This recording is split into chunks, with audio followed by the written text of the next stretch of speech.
I'm Clint Hawking, and I'm the creative director on Far Cry 2.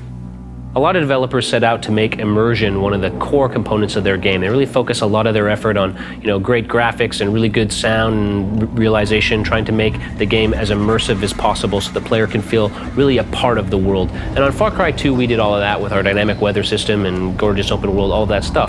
But what was more important for us was to immerse the player in the physicality of his avatar, to make him really feel like he is physically embodied in that world. So then he really feels the weather around him. He really feels the day and night cycle. He really feels like he's walking through these open savanna plains. He feels his physical presence in the world. Obviously, weapons are a really important part of Far Cry 2, and we really worked hard to make sure not only do we have sort of really punchy, firing and reload animations, but we also wanted to make sure that as the weapons degrade over time, you get to see the shaders become rustier and dirtier and muddier, and when the weapons jam and malfunction, you need to clear those jams, and you need to actually struggle with the weapon a little bit as it gets older. Eventually, you keep the weapon for too long, you keep using it even though it's worn out, it'll just blow up in your hands. So all of that's in service of really making the player feel a physical connection with the guns upon which his survival depends so heavily. Also, if you've got a 50 square kilometer open world, that means vehicles are really important, and we put the same amount of effort in making sure all of our vehicle animations were just as immersive and just as physical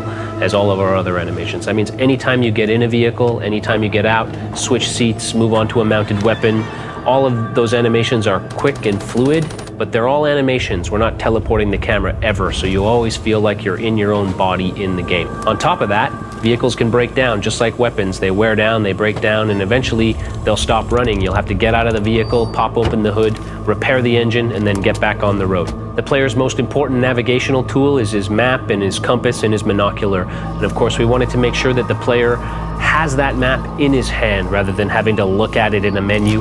That means that the player can check his position at any time, he can navigate the world, he can see where he needs to go, see where his objectives are in the world using a paper map that he holds in his physical hands in the game world. Healing is another important way that we create a visceral connection between the player and his avatar.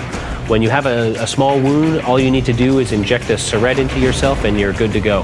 But when you get a critical wound, you need to stop and perform first aid on yourself, and that can mean anything from pulling a piece of shrapnel out of your arm to, relocating a dislocated wrist or elbow or shoulder or all three. Again, the idea is to give the player that visceral punch that gives him a powerful connection between his own body and the body of the avatar. And that's really what immersion is about in Far Cry 2. It's about forging that bond between the player and the avatar, and about creating that same bond between the avatar and the world so that the player really feels like they themselves are walking around in that 50 square kilometers of open African savanna, free to explore it however they choose.